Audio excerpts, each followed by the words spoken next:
Voltamos para a parte 2 do AB Cérebro TV para conhecer um pouquinho mais agora sobre o professor Samuel Mendonça.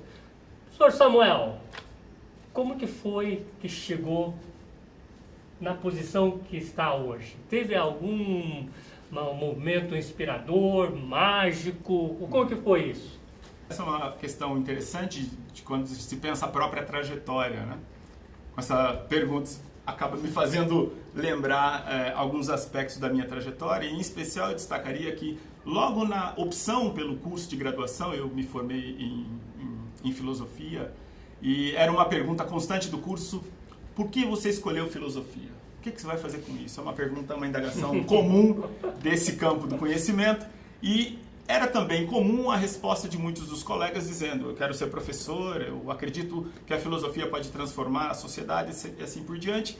E eu não tinha essa clareza no momento da escolha do curso, era um curso que eu queria apenas para a questão de conhecimento. Eu imaginava que estudando filosofia eu teria respostas às minhas perguntas. Descobri que eu só aprendi a formular novas perguntas. Como diz, só sei que nada sei. Mais ou menos assim. A perspectiva socrática, né? É mais ou menos isso. E foi curioso que, por ocasião do curso de licenciatura, em que eu tive que, obviamente, um número de horas gigantesco de estágio, eu estava exatamente na sala de aula, acompanhando aulas de uma professora de uma escola pública de Campinas, e a professora precisava resolver um problema pessoal, e ela disse: você precisa ficar com a turma hoje.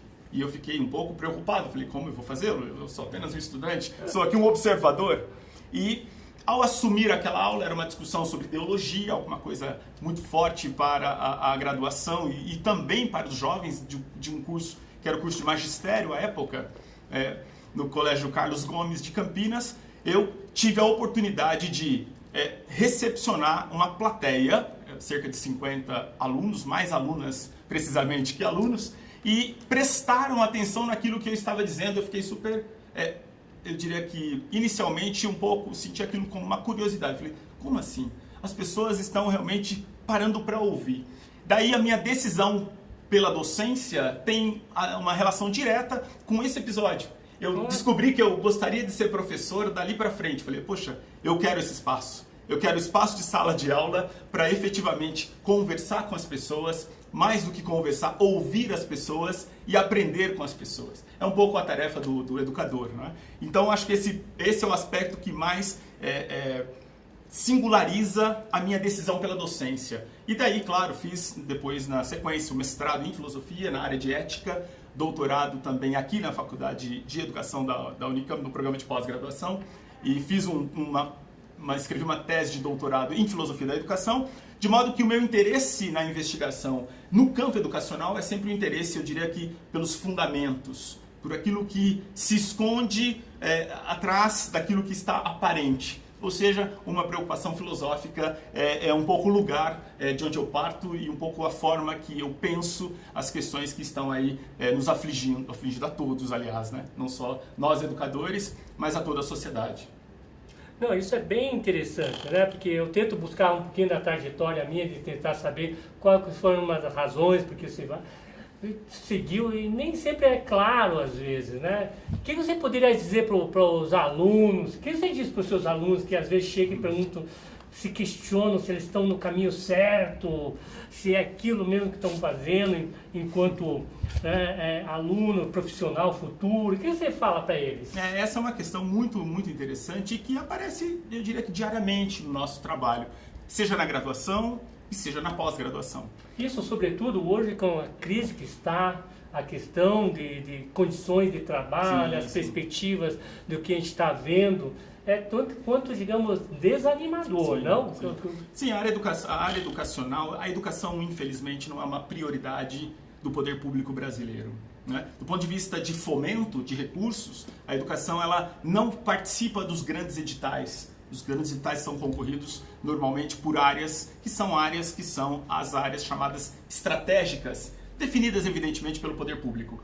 É curioso notar que a educação não é uma área estratégica. É incrível, curioso notar, né? Quer dizer, então nós temos aí um problema muito forte do nosso país, mas que é um problema que também tem a ver com a própria sociedade. Afinal de contas, que maturidade tem a sociedade em compreender aquilo que ela precisa e ela efetivamente que vota em última instância e que seleciona as pessoas que a representam, etc. Então parece-me que tem uma questão aí mais de uma perspectiva da cultura do que propriamente do poder público individualmente. Eu diria que tem uma correlação de responsabilidade de diversos atores. Mas em relação especificamente ao que eu tenho tratado com os meus alunos, especificamente ontem, uma aluna acabou de ingressar no mestrado em 2017, ela mostrou um pouco de dificuldade em acompanhar o curso, disse que ficou muito tempo sem estudar e que pelo fato de ter ficado muito tempo sem estudar, não estava acompanhando e conversando com os colegas, eles parece que estavam um pouco mais adiantados nas leituras,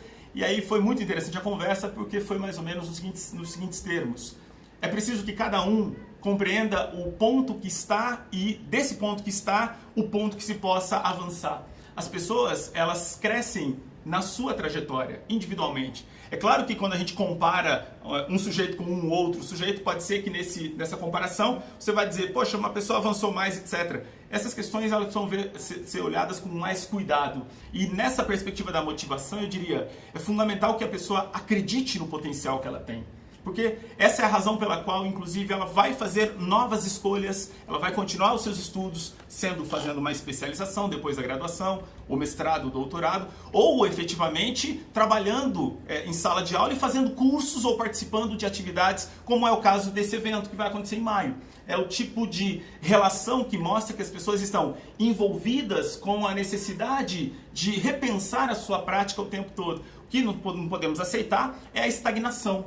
É alguém que em algum momento pense, bom, já estou pronto, eu já sou um professor formado, já tenho experiência de 20 anos no magistério e assim por diante. A nossa experiência, ela é necessariamente uma experiência, eu diria que tem que ser repensada o tempo todo, porque os nossos desafios são gigantescos e novos, as demandas são novas, os jovens são outros. As crianças são outras, os problemas são diferentes. A tecnologia está aí para nos desafiar a pensar outras formas de ensino que não necessariamente a forma tradicional que nós recebemos a nossa formação, por exemplo. Né? Então, parece-me que o eixo fundamental é de que as pessoas assumam o seu papel na sua trajetória para que, por meio dessa postura, a gente consiga efetivamente avançar na educação do nosso país.